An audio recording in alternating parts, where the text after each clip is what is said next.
How to turn on or turn off app privacy report on the iPhone 16 series. First, let's return back to the home screen by swiping up at the bottom of the screen. Now from the home screen, tap on Settings.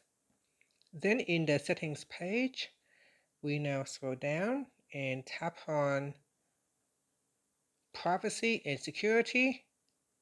Then in here, we scroll down to the bottom and tap on App Privacy Report. In here, tap on Turn on App Privacy Report.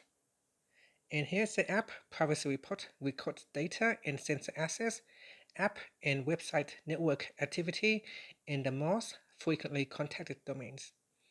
And if you want to switch it off, just simply go in here. So tap on App Privacy Report and then tap on Turn off App Privacy Report. And then tap on OK. And that's it. After that, you can tap on the swipe up to return back to the home screen. Thank you for watching this video. Please like and subscribe to my channel for more videos.